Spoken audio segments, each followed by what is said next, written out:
Vale, te presento y me bajo. Creo que vas a estar... ¿Yo te espero aquí o...? No, subimos los dos y luego ya te dejo yo solo arriba. ¿Quieres que lo pare y lo arranque cuando vayas a empezar? Sí, solamente tengo miedo que te pida... Que me pida, claro, sí. Pero gracias. Vale. Vamos, porque tienes razón. Sí. No te pidas. Gracias. Gracias, Juan Manuel. De nada.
Que servirá no decidió eso.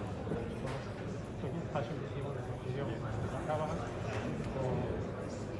Bien, pues vamos a continuar. con mi global. Solo con esto. Lo que fijamos sobre estrés. Bien, vamos a continuar con la ponencia del día. Y bueno, tenemos el placer de contar con nosotros, con Sylvain Laborde, que es investigador de la Universidad Alemana del Deporte en Colonia. Sylvain es doctor en ciencias del deporte y es doctor en psicología. Su trayectoria abarca más de una década de trabajo académico, una sólida formación en la psicología deportiva. Es un referente internacional de la variabilidad de la frecuencia cardíaca y en su relación además con las competencias emocionales, con el entrenamiento mental y aplicado en atletas y en entrenadores. Sus líneas de investigación se centran en la relación corazón-cerebro, en la adaptación emocional al estrés y en el papel de la personalidad en el estrés. Es coautor de la teoría Balance Theory y es un modelo que integra la neurofisiología, la psicología evolutiva y social para conocer la autorregulación a través de la variabilidad cardíaca. Bueno, publicado además de numerosos trabajos científicos, recomendaciones metodológicas para la investigación en la HRV, y colabora con federaciones, con asociaciones deportivas, aportando y trasladando los conocimientos también al campo. Además de ser ponente y organizador en numerosos congresos internacionales, pues, y de participar en revistas y tener numerosos libros y publicaciones, habla 5 idiomas y afortunadamente uno de ellos es el español, por lo que vamos a poder disfrutar gracias a su generosidad de su presentación en español. Bueno, pues poco más que decir. Tiene un perfil que yo creo que es ideal para nuestro congreso, puesto que integra tantos conocimientos científicos como una formación extensa y profunda y con una gran capacidad para trasladar sus conocimientos al campo, a los entrenadores y a los atletas, y por lo tanto es un ponente ideal para nuestro congreso, así que le damos la bienvenida. Nos va a hablar de pautas que establece para la mejora de este sistema nervioso parasimpático y su reflejo en la variabilidad cardíaca, y yo en particular estoy deseando de escuchar. Muchas gracias por estar.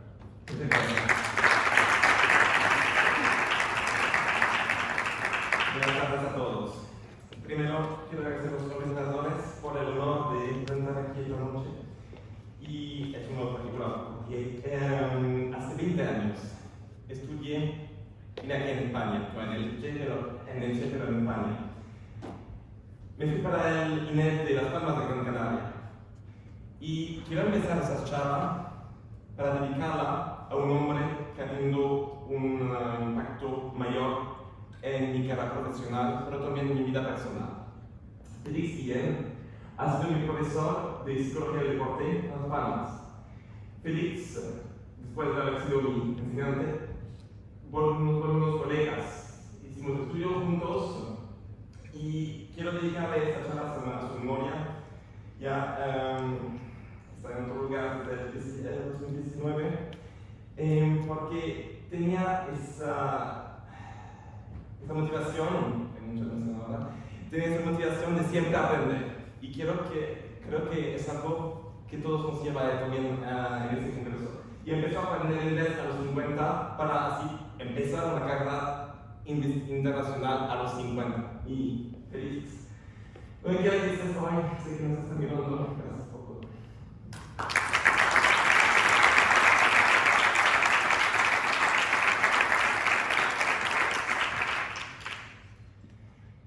Sé que el día fue largo. Por eso preparé una versión de 45 segundos de mi ponencia de 45 minutos. Así que empezamos. La variante de la frecuencia cardíaca, vamos a poder llamarla HRV, como HRV en inglés. Se trata de la fluctuación de tiempo entre latidos cardíacos. Hablaremos de los diferentes parámetros que se pueden medir con la variante de la frecuencia cardíaca como reflejo, como espejo del nervio vago, que es como un cable entre el cerebro y el corazón. Hablaremos de los marcos teóricos, hablaremos de aspectos metodológicos como dispositivos que nos permiten medir la variabilidad de la frecuencia cardíaca, otros aspectos metodológicos como cuándo medirla, con qué tipo de aplicaciones, y también voy a enfocar mi ponencia esta noche sobre la intervención más eficaz para mejorar el sistema nervioso parasimpático, que sea la respiración lenta controlada. Aquí tengo ya las pautas principales para nosotros esta noche, que serán de medir su HRV cada mañana al despertarse, que serán de utilizar los 3R ahí después, y que serán también de hacer esta técnica de respiración lenta cada noche antes de dormirse. Bueno, ya acabamos con la versión de 45 segundos y ahora con más calma la versión entera. Ya quiero mencionar también que si les interesa, tengo muchas diapositivas y por favor escríbenme después, con mucho gusto les podré mandar la presentación entera. Tengo un par de objetivos para nosotros esta noche, pero lo que me interesa es un poco hacer un viaje juntos en nuestro sistema autónomo nervioso y aprender cómo cuidarlo, y específicamente cuidar la parte parasimpática que tendemos a olvidar. Así que ya vamos. Nos asusté en muchos puntos, vamos a enfocarnos en ciertos en particular, y para esta noche intenté reflexionar. Sé que si 17 años que estoy trabajando con la HRV, ¿cuáles son las lecciones más importantes que aprendí de la HRV en todos esos años trabajando con ella? Y entonces, ¿cómo empezó mi viaje? Soy francés, como seguramente se escucha bien mi acento cuando hablo español, y salimos de Normandía, desde Francia, para llegar en el 2008, ahora en Colonia, la Universidad Alemana de Deporte, donde todavía estoy viviendo y trabajando en el Instituto de Psicología. Colonia es ubicada desde Alemania y tiene un significado particular para los españoles. ¿Por qué? Porque en Colonia tenemos la catedral más grande, más importante de Alemania. ¿A quién podemos encontrar en la catedral de Colonia? A los Reyes Magos. Las reliquias de los Reyes Magos que salen, ya lo saben, de Colonia cada año para llegar a España. Llegamos al Instituto de Psicología, dirección de profesor Dr. Marcus Raab, que ha dirigido también la psicología del deporte a nivel europeo, y mi línea de investigación se enfoca con el tema de la variabilidad de la frecuencia cardíaca, con ese marco teórico que he desarrollado con mi colega inglesa Emma Mosley. Después de haber desarrollado esa teoría, hemos empezado una línea entera de investigación para entender el funcionamiento de nuestro sistema parasimpático. Estoy poniendo aquí un par de caras y un par de temas de nuestros estudios, porque al final lo que quisiera que se quede en la mente después de mi ponencia esta noche, hablamos de métodos que nos van a poder ayudar a cuidar de nuestro sistema nervioso parasimpático. También una doctoranda española, Carla, que ha venido a hacer una estancia conmigo el año pasado y ahora porque hace un mes hemos publicado su artículo de tesis y acaba de entregar la tesis. Entonces, ¿cómo el viaje comenzó? Con HRV. Tiene algo que ver con España, pero bueno, es al final. Cuando estoy mirando la asamblea esta noche, creo que todo había nacido en el 2006, ¿sí? Entonces, estoy hablando del 9 de julio de 2006. Final del Mundial entre Francia e Italia. ¿Quién ganó? Ya no me acuerdo. Pero esa final era en Las Palmas, que era justamente durante mi año de Erasmus, en la Plaza de España. De eso me puedo acordar. Entonces, Zinedine Zidane, cerca de la final, de los últimos minutos de este partido, perdió totalmente la cabeza.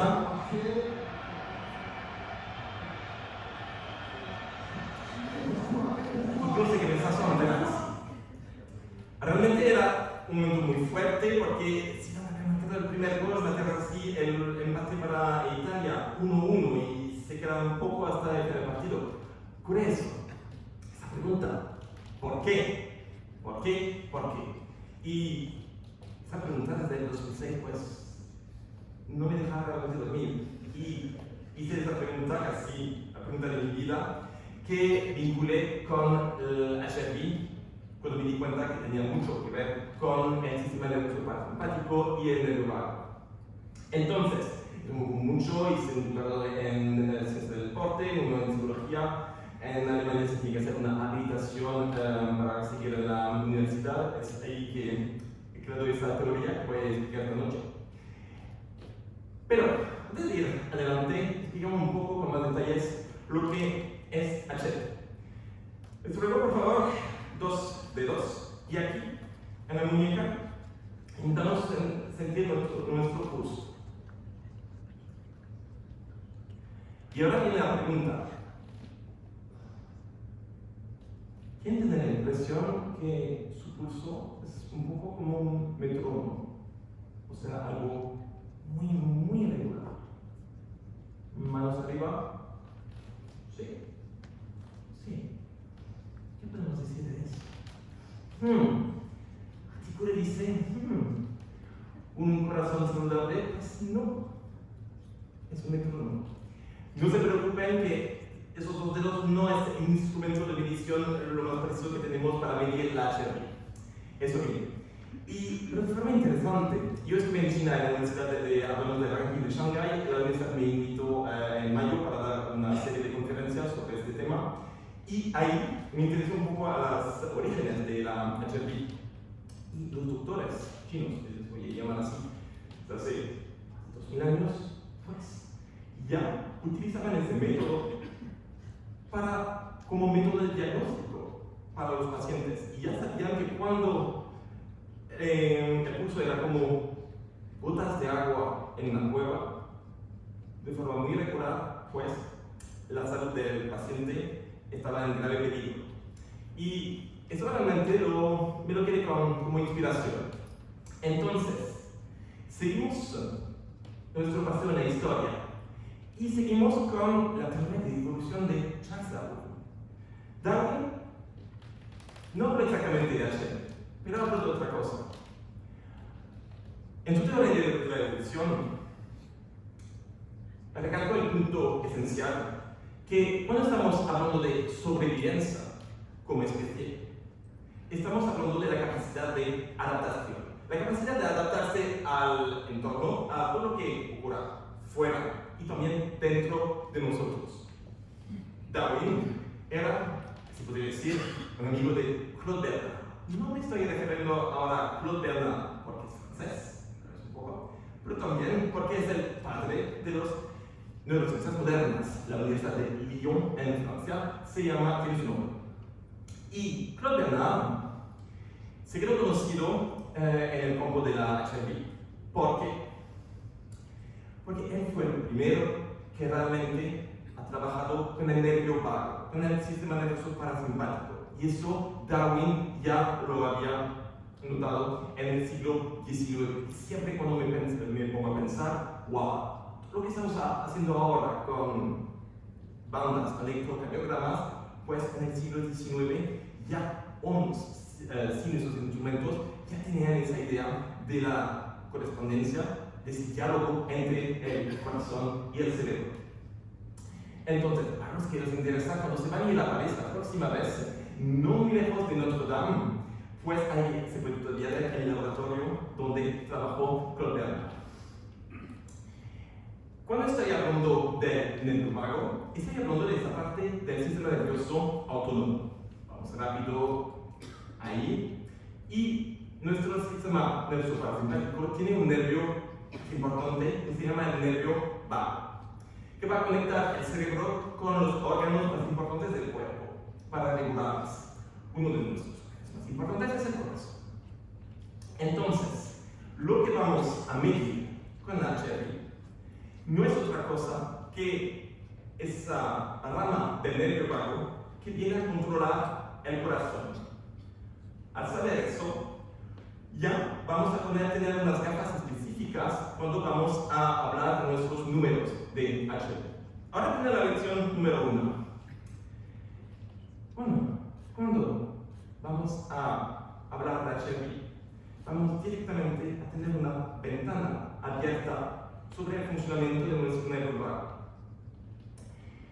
También me gusta llamarle la piedra de Rosetta. Tal vez porque a los que les gusta la historia, se pueden acordar que la piedra, lo que nos ayudó a entender la escritura de los antiguos egipcios, los jeroglíficos, pues el secreto de esos símbolos fue dentro de esa piedra. Se utilizó esa piedra para entender eso. Yo utilizo esa metáfora ahora con HRV para explicar que HRV sirve, juega el papel de piedra de Rosetta para nosotros, para entender un par de fenómenos en nuestro cuerpo, en nuestro cerebro. Estoy hablando de fenómenos en relación con la cognición, nuestros pensamientos, nuestras emociones, nuestra salud, nuestra capacidad de autorregulación. Y esa piedra de Rosetta, si quieren verla, pues pueden viajar a Londres en el British Museum y mandar una foto la próxima vez como lo hizo este estudiante. A ver, entonces, el consejo siguiente, quedé con el contexto español como habla, y con HRV vamos a poder ir en una dirección de ese consejo, frase de Sócrates, conócete a ti mismo, porque mi lección número 2. Cuando empezamos a medir nuestra HRV como reflejo de nuestro sistema nervioso parasimpático, pues estamos empezando a conocernos mejor.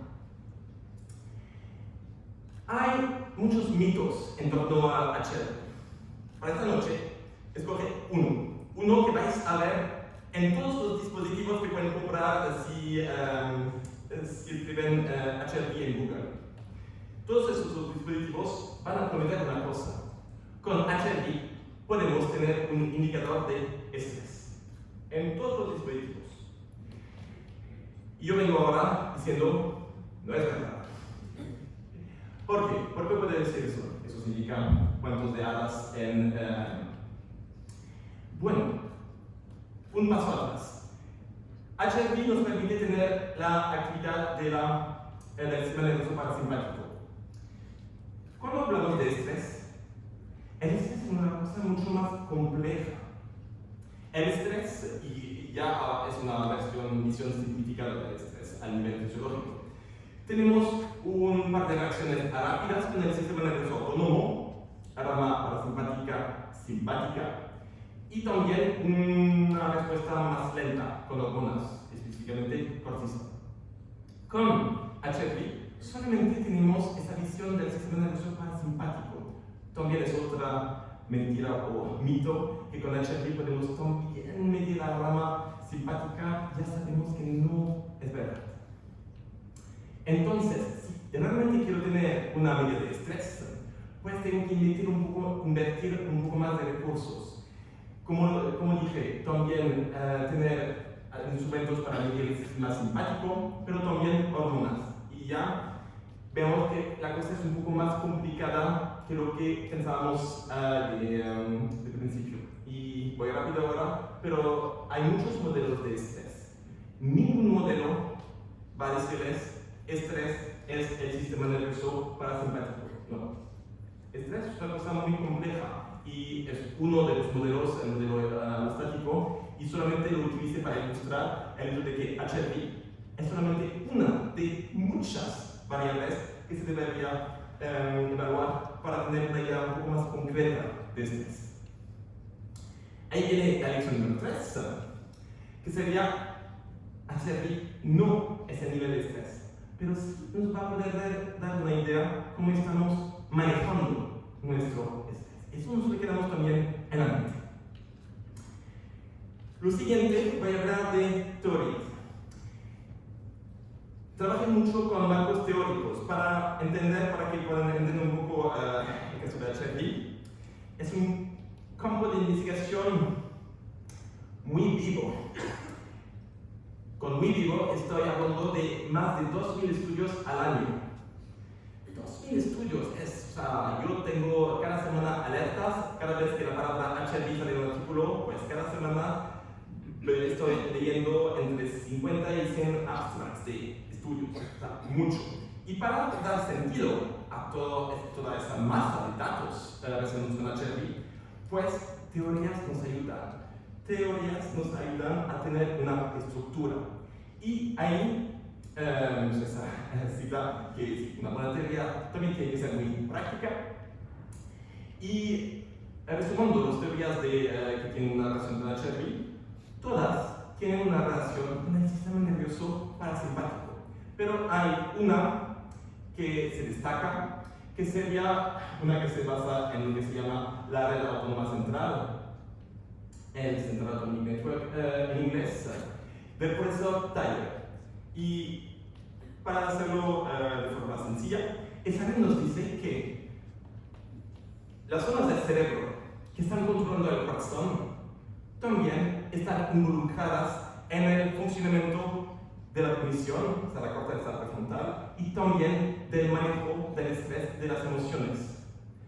Cada vez que veo ese modelo, digo, wow, ¿quién ha conseguido eso? Es tan genial. Y entonces, por genial que sea, siempre me faltaba una pieza. Y me faltaba el hecho de que los marcos teóricos que existían tenían una perspectiva bastante estática. Y entonces yo empecé, ahí se puede ver que yo vengo de los 80s y tal vez algunos fijaron también en esas películas con Indiana Jones. Me sentí, como Indiana Jones en su viaje, en su cruzada. Sí, para los más jóvenes, eso que fueron los juegos alrededor en los 80s. Realmente para hasta los que conocieran ese tipo de juegos, que me siento tan solo.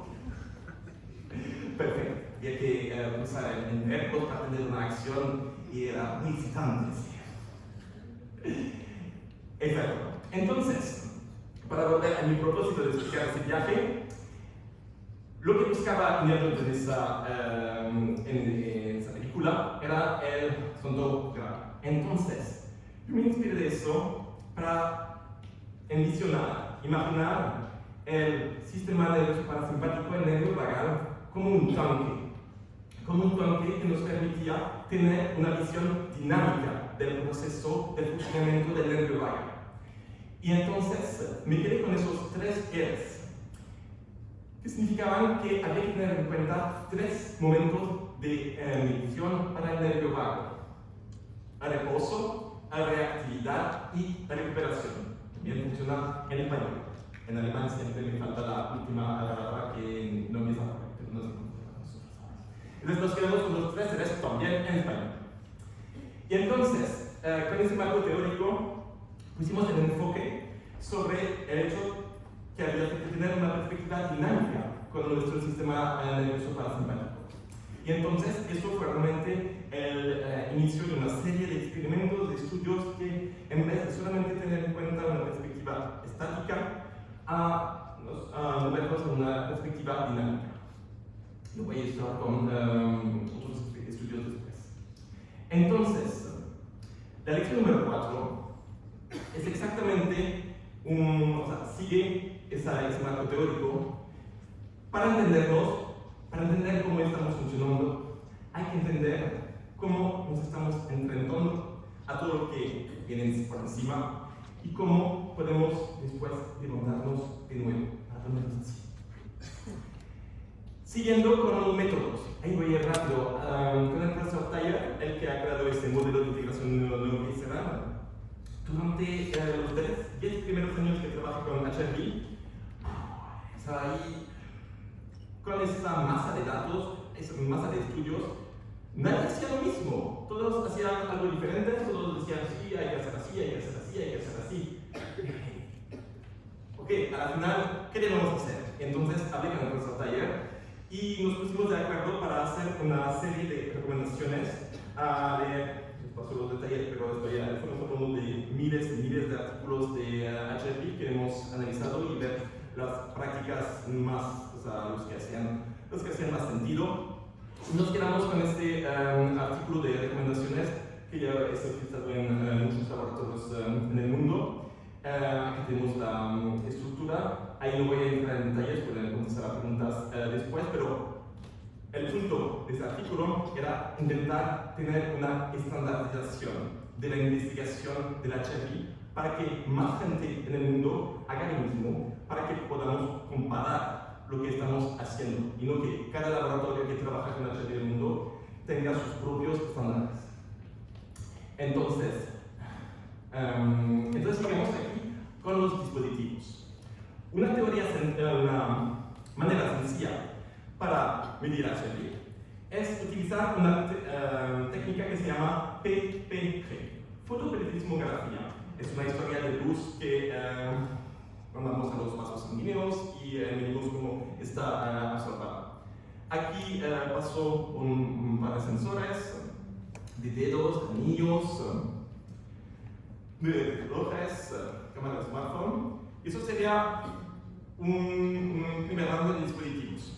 Esos dispositivos funcionan ok en condiciones de reposo. El compromiso que queremos alcanzar sería utilizar esas bandas de pecho, porque con esas bandas de pecho podemos conseguir medir la actividad eléctrica del corazón. El estándar de oro, si se puede, sería utilizar electrocardiograma. Y tengo también algo para ustedes para el futuro. Todos conocen a Zoom, o sea, videoconferencias, videollamadas. Pues, en el Zoom del futuro, apuesto en 10 años, tenemos también una recognición facial del HRV. ¿Cómo funciona esto? Con la webcam que tienen en su móvil o con la webcam del laptop. Pues, va a ser posible notar las diferencias muy pequeñas entre diferencias de colores de la piel cuando la sangre va y viene. Y entonces, están desarrollando este tipo de métodos de análisis y apuesto en la versión de Zoom en 10 años, en la pantalla arriba izquierda o tal vez derecha, pues podrán tener directamente el análisis de la chica. Genial. Respecto al momento del día, voy a hacerlo de forma simple. La recomendación mayor para, si queremos, no estoy hablando de estudios en laboratorio, pero si queremos medir la HRV para arreglar su entrenamiento, pues la respuesta sería a levantarse. ¿Por qué? Porque es el momento del día cuando tenemos menos influencia de otros factores de estrés o otros factores. Entonces, ya después de esperar lo que estoy haciendo cada mañana de mi vida, o sea, ya, desde los últimos 10 años, incluso esta mañana en el Hotel Ibis de Elche. Medir mi HRV. Secreto, los datos vienen después. Y sí, creo que conocen a ese deportista en España. No sé si se ve, Andone. Bueno, es también un gran fan de HRV y ha comunicado con Marco Altini, que ha desarrollado una de las aplicaciones smartphone móviles que estoy utilizando, HRV for Training, y le preguntaba, ok, me dices que tengo que medir al levantarme, pero ¿puedes ir al baño antes? Y Marco dijo, sí, vete al baño antes, después vuélvete a la cama para medir tu HRV. Y con eso nos quedamos por el momento. Entonces, esas medidas de HRV, la lección que podemos quedarnos en la mente sería, por favor, presten atención a esos métodos porque van a tener un impacto muy importante en la interpretación que podemos hacer después de los datos de HRV que estamos midiendo. Punto siguiente, ahora llegamos con datos reales. Esto son pantallas de la aplicación HRV for Training de Marco Altini, una de las más fiables respecto a la medición de HRV. La pregunta de todos, supongo, en este punto, ¿cómo era mi HRV esta mañana al levantarme aquí? Bueno, ¿qué apunta? Más bajo. O sea, primero tengo que explicar lo que esas dos columnas significan. Cada mañana estoy haciendo un test ortostático. Tengo una vida genial. El test ortostático significa 1 minuto tumbado en la cama, 1 minuto de pie. ¿Okay? La primera columna, estoy tumbado, todavía tumbado, y la segunda columna de pie. Más grande la diferencia significa que mi cuerpo, mi organismo puede adaptarse a la posición de levantarse. Okay. Entonces, queremos una diferencia más grande entre las dos columnas para reflejar que el organismo sí se puede adaptar bien. Ahora vamos. ¿Qué pasó? Pues creo que no saben muy bien. ¿Qué pasó anoche? El cóctel. Para los que hablaron conmigo, y ya ves, o sea, muchos también que estaban en el cóctel, ¿qué bebimos? Alcohol. Más exactamente, 2 vasos de vino blanco. Igual lo que uno piensa, alcohol puedo, o sea, no pasa nada, bueno, ya ves muchos otros están pensando. Empiezan a medir la mañana siguiente. El cuerpo no se olvida. Se lo puede decir. El cuerpo no se olvida. Incluso si uno está bebiendo, o sea, comiendo mucho y bebiendo agua. El cuerpo no se olvida. Y ahora estoy viendo una baja similar a lo que puedo observar cuando hago entrenamiento 1, 2, 3 horas de ciclismo. ¿Qué significa eso? Con la medición de la mañana, tenemos así un conjunto, una visión conjunta de los estrés, de cómo el organismo se está enfrentando a los estresores del cuerpo. Y mi recomendación es realmente empezar de hacer esa medición diaria para entender nuestros factores de estrés en la vida. Y tal vez cosas que pensamos, puedo, ningún problema. Y después vamos a decir, tal vez la próxima vez un poco más de atención.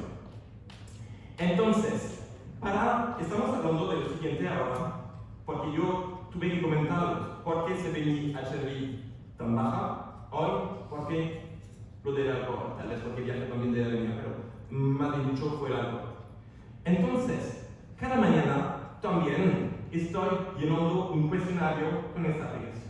¿De qué sirve ese cuestionario? a darme contexto. Este cuestionario me dice, okay, ¿cómo has dormido? ¿Cuánto tiempo has dormido? ¿Has dormido bien? Me pide, por ejemplo, ¿has entrenado? ¿Y cómo fue tu entrenamiento? Bueno, no entrené ayer, entonces no vemos desde el entrenamiento. Y también, ¿cómo es mi condición física, mi energía mental, si tengo agujeras y tal? Entonces, tengo que llenarle con muchos datos. También me está pidiendo si me alcohol. Y hasta que me está diciendo que el Che se ubica a 86 metros de altura. Todos esos detalles me ayudan a dar contexto a mi medida de HRV. Y eso sí me toma entre 2 y 5 minutos cada mañana. ¿Por qué lo hago? Porque sin esa información de contexto, el número de HRV que estoy viendo me da cero de información. Entonces, nos quedamos así con la lección número 6. Primero, lo de medir su HRV significa que nos tenemos que tomar tiempo para eso. No mucho, pero un poco de tiempo también para ponernos a reflexionar. ¿Por qué estoy observando eso? Y lo estoy vinculando también con el artículo, la revisión sistemática que hicimos con Carla, porque lo que vimos en esa revisión de artículos en el deporte entre HRV y variables subjetivas como el sueño, como el entrenamiento, pues casi nada de correlación. Nada de relación entre las variables subjetivas y la HRV. ¿Cuál es el mensaje desde este punto de vista? Pues los dos tipos de informaciones son importantes para mí. Y si quiero mejorar mi forma de planear mi entrenamiento, pues no tengo solamente que evaluar el uno o el otro, necesito todas esas informaciones para tener esa visión holística del funcionamiento de mi cuerpo. ¿Qué nos da la lección número 7? Que sería, sin ese contexto, pues HRV no me da mucho más que un número, así suelto. Pasamos con esto un poco rápido, tengo muchos ejemplos de siempre con alcohol. Y me quedo con esa diapositiva de la tendencia, porque al final lo que queremos con HRV es tener nuestra propia referencia. No me quiero comparar con otra gente, eso no sirve, somos todos diferentes. Me quiero comparar con mí mismo, y es por eso, ya tengo 10 años de datos, y puedo ver cuándo sube, cuándo baja, y puedo así entender mejor cómo funciona mi sistema nervioso parasimpático. Entonces, el mensaje, si queremos esta visión holística del entrenamiento, pues el consejo que se da siempre es combinar los datos. Combino, por ejemplo, un diario de entrenamiento, combino cuestionarios, combino test neurofisiológicos, por ejemplo, el CMJ, que hablé de usted también ayer, y la variabilidad cardíaca. Entonces, solamente teniendo en cuenta esos datos que nos dan una información respecto a diferentes puntos de vista de mi cuerpo, me ayuda a tener esa visión holística. Lo que nos da la lección número 8, que no hay ninguna variable que me puede decir toda la historia. Entonces, tengo que colectar varias. Voy a ir ahora con los factores que impactan la HRV, para los modelos, los detalles. Factores importantes, genética, nuestros genes, del 20 al 50%. ¿Buena noticia, mala noticia?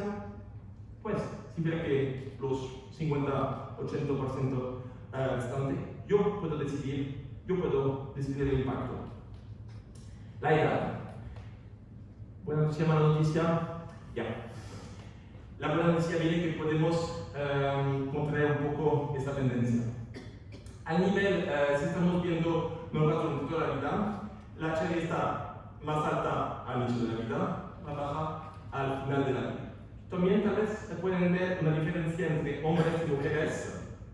Para las mujeres tienen hasta la menopausa siempre una HRV más alta que los hombres, cuestión de hormonas de regulación. Otros factores, cuestión del cuerpo. Muy importante cuando empezamos a medir. La HRV va siempre a ser más alta en la posición así cuando somos tumbados y después va a bajar. Es solamente una cuestión de carga interior sobre el sistema nervioso. Ahora quiero hacer una segunda actividad con ustedes. Cogemos de nuevo nuestros dedos, nuestro pulso. Y ahora vamos a intentar modificar nuestro pulso. ¿Se puede modificar así el pulso? Así. Vamos a respirar. Eso ya lo estamos haciendo.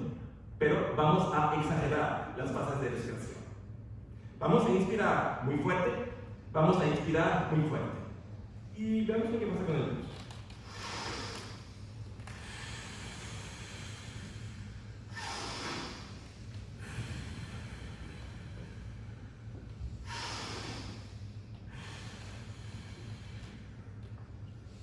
¿Qué puedo observar? Cuando está inspirando, el corazón late más rápido. Cuando está expirando, fuera, más lento. Y ahí vemos una cosa muy simple que se llama la arritmia sinusal respiratoria. Y veamos que solamente manipulando nuestra respiración podemos manipular la forma de latir de nuestro corazón. Y esto nos lo queremos en la mente porque va a tener un impacto muy grande en las actividades que vamos a discutir juntos. Lección número 9. Cambiar su respiración es la forma más sencilla, más eficaz de interactuar con el sistema nervioso parasimpático. Hablando de los factores estilos de vida, esos son los básicos. Lo que llamo los básicos, creo que es una cosa bastante estándar en educación física, en ciencias del deporte. Primero tenemos que considerar lo de la nutrición, la hidratación, del movimiento y del sueño. Después de haber considerado esos factores, les pongo otros, o sea, el nivel de actividad física. Miramos a la derecha y vemos que más deporte hago cada día, más alta mi HB. Lo del entrenamiento, más intenso, más bajo, pero estamos hablando del fenómeno de supercompensación que después bota de nuevo. Nuestro amigo alcohol, voy a repetir, pero ya dijimos que baja. Enfermedad. También tenemos muchos estudios de caso donde se pueden ver, antes de sentir los síntomas de una enfermedad, se pueden ver cambios en la HRV. Y pues se puede utilizar la HRV como ayuda para diagnosticar enfermedades. Hicimos, por ejemplo, con colegas estudios con el COVID. Ahora rápido con esto y llegamos a la lección número 10, que la HRV al final, como lo que presenté antes, es una cosa realmente muy personal y no se puede comparar. Y cuando nos quitamos esa idea de yo comparo con mi vecino o mi vecina, pues empiezo a recolectar mis propios datos y a comparar mis datos de hoy con mis datos de ayer, de la semana pasada y del mes anterior. Voy rápido con esto para deciros que vamos a interesarnos con los muchos parámetros que se pueden medir con HRV, con esas 5 letras RMSSD, que son las variaciones de intervalos a otros y que reflejan la actividad del nervio vago. Más detalles si quieren en las preguntas.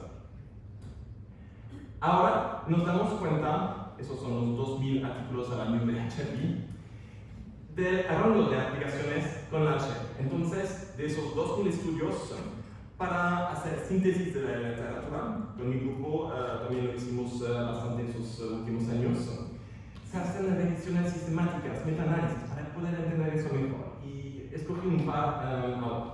Entonces, que con esos artículos de revisiones, podemos tener una vista más holística de la HRV. Por ejemplo, su papel en el control top-down del organismo.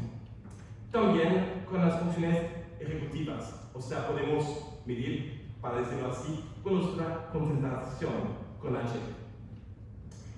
También me puede decir cuándo voy a morir. Más o menos. Y también si voy a vivir más de 100 años. Regulador marcador de la regulación del estrés y de la salud. También hay una raya de estudios que vinculan la HRV con fenómenos de inflamación en el cuerpo por recorridos específicos del nervio vago, que también voy un poco rápido ahora.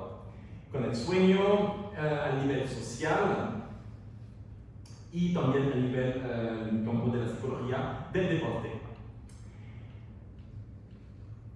Todos, ese artículo, hago una pausa con este, porque fuimos invitados con expertos en el campo de publicar un artículo en esta revista que llama un poco de política y que combina psicología y política, que pudimos así explicar a políticos, como si lo van a leer algún día, cómo esa toma de cuenta de la HRV podría informar, podría ayudar a tener decisiones políticas que puedan tomar en cuenta en nuestro sistema nervioso parasimpático.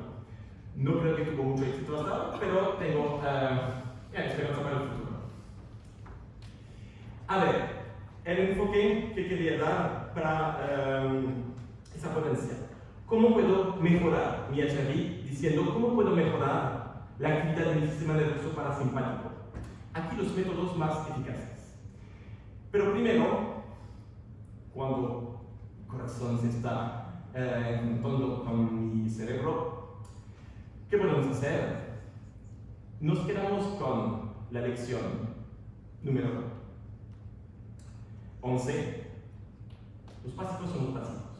Lo que estoy llamando los básicos no viene a preguntarme cómo puedo mejorar mi sistema nervioso parasimpático hasta que no tuve en cuenta esos tres pilares, lo de la nutrición, hidratación, movimiento, sueño, lo que les enseñé aquí. Eso se queda la base, siempre, siempre. No se puede hablar de otras estrategias hasta que no tengo en cuenta esos tres. Después de esos tres, y no doy ninguna actividad física, después de esos tres, ahora puedo hablar de otras estrategias. Y ahora se vuelve un poco la más exigente. Todos los trabajos de doctorado, de masterpiece de los últimos años fueron todos enfocados en esta línea. Entonces, ahí vamos a empezar con este principio. La historia, el propósito, no es tener la HRV más alta del mundo. No, queremos un sistema flexible. Y eso lo vamos a conseguir con varios métodos.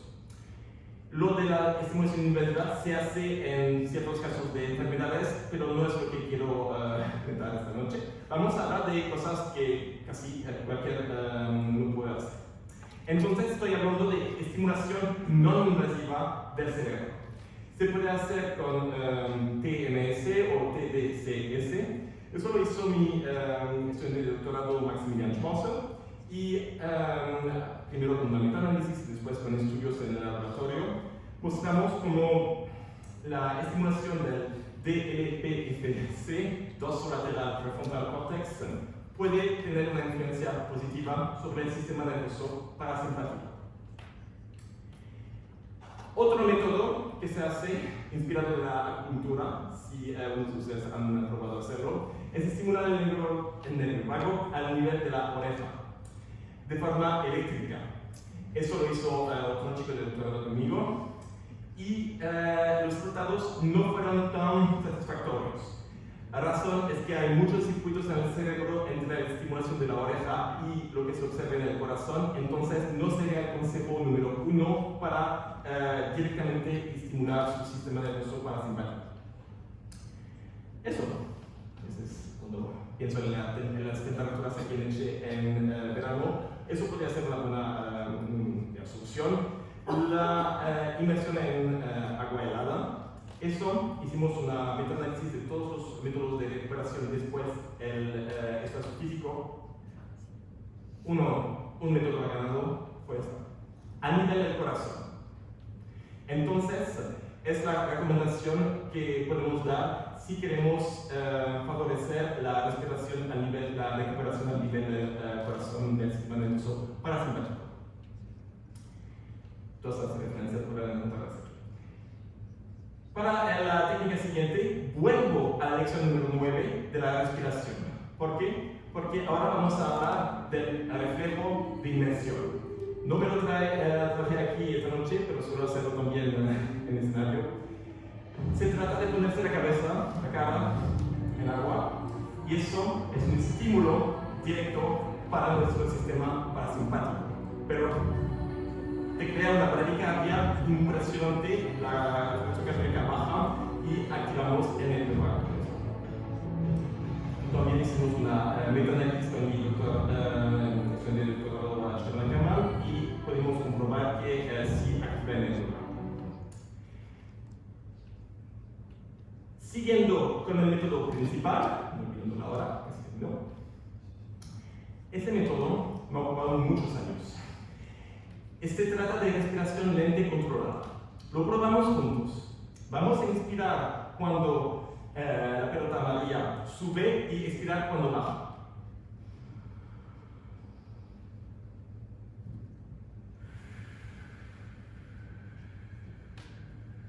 Para continuar, yo voy a explicar lo que está pasando.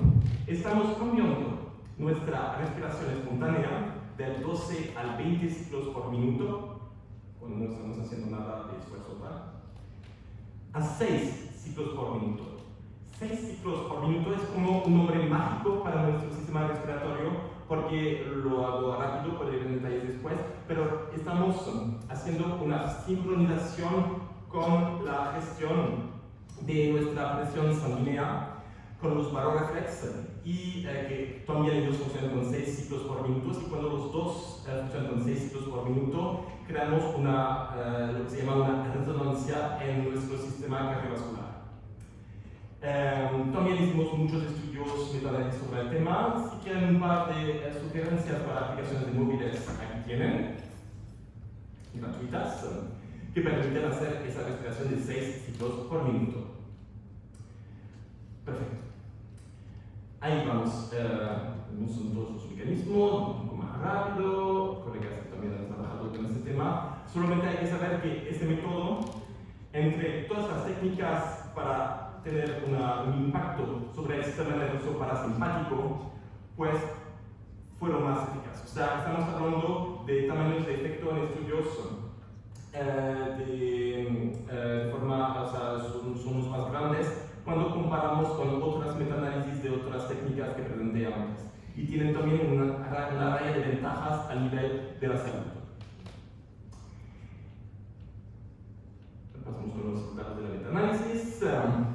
Y también con este método fueron colegas de la Universidad de Ulm en Alemania. Al inicio de la pandemia de COVID, hicieron una intervención con esa respiración lenta controlada y pudieron demostrar, no fue la cura completa del COVID, pero pudieron disminuir los valores en la sangre de los marcadores inflamatorios. Entonces, y es un estudio de muchos sobre este tema también. Entonces, el take home message para la respiración controlada, cuando nos volvemos a controlar conscientemente nuestra respiración, nos ayuda a controlar nuestro corazón y nos ayuda a controlar nuestro cerebro. La lección número 13. Esas acciones muy pequeñas que escogimos hacer cada día pueden tener a lo largo un impacto mayor sobre nuestro sistema nervioso parasimpático.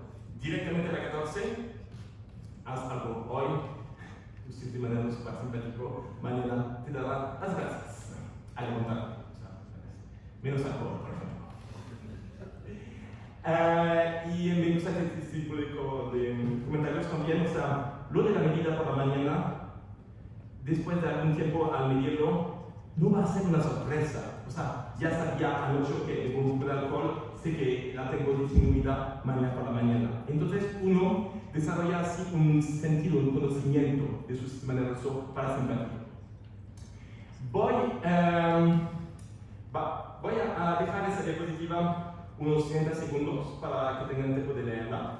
Y con mucho gusto podemos, o sea, ya es tarde hoy, pero hoy o mañana, con mucho gusto podemos hablar de posibilidades de colaboraciones con esos temas que todos pueden ser relacionados con HRV, con el sistema nervioso parasimpático.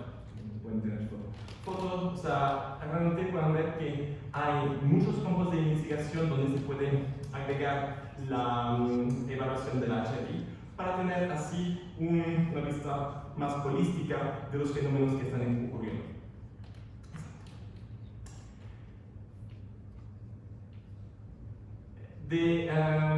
Si queremos ver en todos los deportes donde se ha estudiado más el HRV hasta hoy, en el fútbol, pero cada día más en deportes de élite que la están tomando en cuenta. Eso fue el segundo artículo de colegas de Barcelona. Una lista de todos los deportes donde se ha estudiado, muy pequeño, pero para decir que sí se está ampliando cada día los campos de aplicaciones de la HRV. Eso es un poco mi agenda para el futuro, en qué dirección voy a ir en términos de investigación con HRV, y hay mucho que queda por hacer, y así pueden tener una idea un poco de dónde va la investigación de HRV. Voy rápido en las diapositivas siguientes, y para llegar a las últimas recomendaciones, diferentes tipos de medidas de HRV, lo de por la mañana, lo de utilizar los 3 R's, reposo, reactividad, recuperación, o también en ciertos casos medidas durante 24 horas. Eso fue, o sea, tengo muchas ilustraciones, tengo muy a menudo un electrocardiograma en mi pecho, ahora no, pero lo tuve hasta en Monte Blanco cuando lo supe con colegas, y pude ver mi HRV hasta la cumbre del Monte Blanco, por ejemplo, una de las más bajas de mi vida. Y ese tipo de experimento que hago con mí mismo y mi HRV, también cuando voy en las montañas de Francia con mi bici. Lo que quiero también anunciar, hay muchos videos cuando hablo de HRV online. Hice también para los Juegos Olímpicos de París con una colaboración con el Comité Olímpico de Francia, una canción sobre HRV en francés, podrán ver esto. Y también estoy a veces en la televisión alemana, donde hablo de HRV y de respiración, para los que hablan alemán, porque me quieren ver en directo en la televisión alemana con mi cabeza. Agua helada. Y también en la televisión tuvimos una colaboración con Arte, es un canal francés-alemán, y hicimos un documentario sobre el tema nervio-vago HRV que tuvo bastante éxito, lo que recibí muchos correos después, lo que indica el interés de la gente con este tema. Tengo una exclusividad para ustedes esta noche. Este libro no existe, está en mi computadora, en mi laptop. El año que viene va a salir con Human Kinetics, y lo estoy escribiendo con 3 expertos, Marco Artini, Emma Mosley y Dan Plus, y les quiero dar, es un secreto entre nosotros esta noche, una lista de los temas que vamos a hablar, 700 páginas solamente de HRV. Y entonces saldrá el año que viene en mayo en inglés. Primero lo queremos también traducir. Eso no se ve, pero es un poco aburrido porque es como un resumen del libro. Es un secreto, no sale de esta sala. Es un resumen gráfico de esta sala, y nos va a permitir a atletas, a entrenadores, tomar decisiones con HRV con colores. Secreto todavía, por eso no se ve. Y nos llevamos como prometido con mi amigo Zinedine Zidane. La verdad es que les puedo decir hoy, no sé qué habrá sido mi vida sin Zinedine Zidane, porque en los últimos 17 años, cada día estaba intentando encontrar una respuesta a esta pregunta: ¿por qué? Así se queda el dolor. Bueno, entonces con los estudios que hicimos, el resultado final no lo vamos a poder cambiar naturalmente, pero tal vez pueda ayudar a otros deportistas en el futuro a controlarse mejor, por ejemplo, haciendo un poco de respiración, poniéndose la cabeza en el agua o otras cosas así. Los mensajes para nosotros. Bueno, tal vez han tenido la motivación ahora de empezar mañana por la mañana a medir su HRV. y hacer otras actividades midiendo con los freseres. Y tal vez antes de dormir, como yo lo hago desde más de 10 años, como mínimo 15 minutos de respiración lenta controlada para mejorar su sueño y muchos otros aspectos de su vida.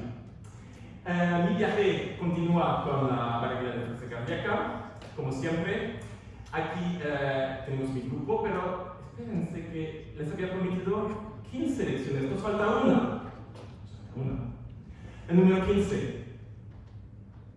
La más importante es que HRI conecta corazones, realmente. Y después de todos esos estudios, esos datos, pues hago una conexión con el experimento de psicología más conocido del mundo, lo de Harvard, que dice una sola cosa: ¿cuál es el secreto de una vida feliz?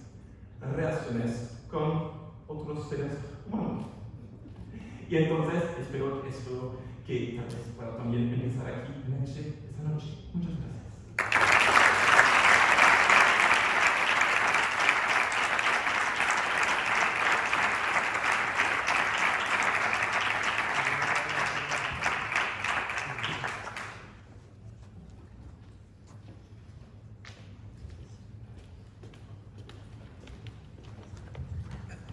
Muy bien, muchas gracias, Sylvain.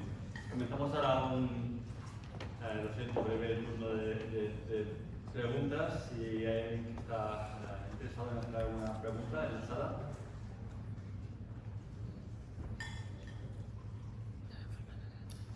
Sí. A mí me gustaría saber qué validez tiene una medición fuera del primer horario de la mañana. Tienes que tomar en cuenta una cosa.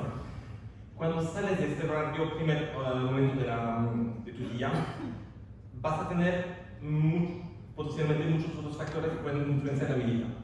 Entonces, lo que se hace, por ejemplo, en deportes sobre todo en fútbol, y una persona que trabajó mucho es Martin Bushai, ha trabajado por ejemplo con el PSG, me olvido del resultado de anoche, no es importante. Y entonces lo que hizo con deportes como fútbol fue lo siguiente, porque si los jugadores no querían hacer eso por la mañana, o sea, mi vida ideal no es la vida ideal de todo el mundo aparentemente, pero ¿por qué? Otra pregunta.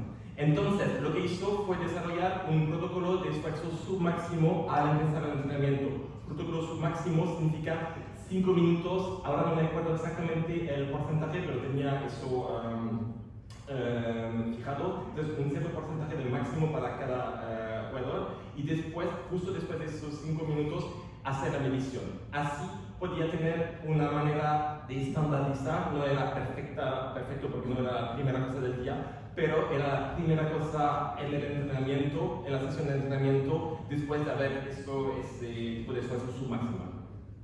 Y entonces ahí se podía utilizar y tenía una fuerza de predicción mayor que si empezaba a medir en cualquier momento. Muchas gracias. Gracias. ¿Alguna pregunta más? Yo mismo. Siguiendo un poquito con la pregunta, entonces, ¿por qué no la variabilidad nocturna? Porque entiendo que está mucho menos influenciada que la variabilidad diurna nada más levantarse. Sin embargo, también la hemos descartado. Muy buena pregunta. Y sí, hace sentido, porque por la noche no tengo que tomarme tiempo extra. Estoy durmiendo, tengo la medida. Bueno, por la noche no está consciente. Y entonces eso para mi sistema nervioso es una historia completamente diferente. También, y un poco rápido ahí, tengo las diferentes etapas del sueño. Y eso tiene una importancia, porque tendría que saber exactamente a qué momento medir durante la noche para que refleja tener el mejor espejo del funcionamiento del sistema nervioso parasimpático, que significaría algo también para mi entrenamiento. Y eso, o sea, los estudios que han comparado los dos pueden decir que no es, el paro predictivo es menor durante la noche por esas razones. También porque durante la noche nuestro sistema es más influenciado por lo que ocurrió durante, por ejemplo, el último entrenamiento del día, y por la mañana tengo como que la digestión de la noche que para digerir todos los estresores del día antes y para tener una imagen más completa. La noche se queda una opción si realmente por la mañana es demasiado difícil, pero si puedo escoger entre los dos, voy a preferir de hacer esa medición cuando estoy consciente y no dormido. Bien, ¿tenías alguna última pregunta? Bueno, gracias por la charla que ha sido espectacular. ¿Y qué opinas de la modulación de la respiración durante la medición del SHRV? Porque creo que hay controversia y quería saber tu opinión. Tú dices en el sentido de controlar la respiración, de girarla, por ejemplo, a 10, 12, 15 ciclos por minuto. Pues eso se hacía al inicio y había muchas discusiones y los argumentos en favor decían, bueno, así podemos controlar a toda la gente porque todos van a respirar de la misma forma. Problema, si yo entreno, eso va a tener adaptaciones al nivel del corazón y también adaptaciones al nivel de mi respiración. Entonces, adaptaciones positivas, voy a respirar más lentamente y si nego esas modificaciones, pues me estoy perdiendo una verdad fisiológica muy importante y entonces ya voy muy ciego en mi análisis del HRV. Entonces, los protocolos de hoy dicen a respirar naturalmente. No te preocupes de la respiración naturalmente como te viene. Gracias. Bueno, Sylvain, yo creo que has despertado mucho interés, no solamente por las cuestiones que podéis preguntarle a Sylvain a lo largo de lo que queda del Congreso y estoy seguro de que estará dispuesto a charlar y a compartir algunas de las dudas que os queden respecto de esto y también has trasladado la inquietud de a partir de hoy mismo empezar a modificar mi rutina de respiración y la medida de la frecuencia y la variabilidad cardíaca. Así que nada más, muchas gracias por la presentación.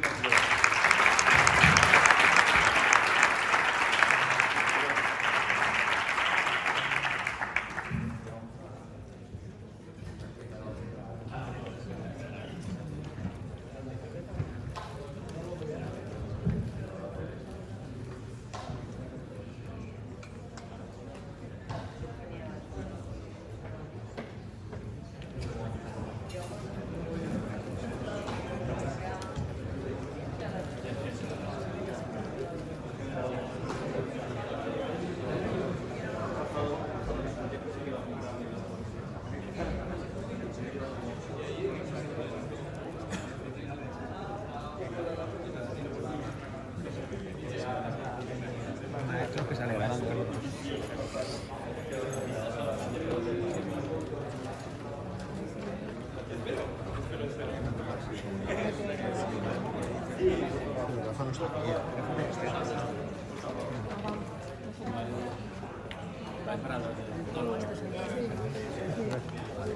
Sí, yo creo. No, vengo andando. ¿Quieres que me diga? No. Sí, lo van a hacer un taxi. Primero al hotel a dejar esto y luego a los monólogos. Yo creo que los monólogos muy bien. ¿No?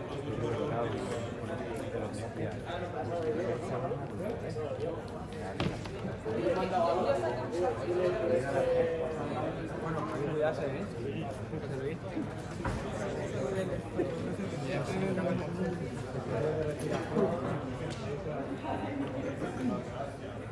Que no da firma. Ven y que no da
Es que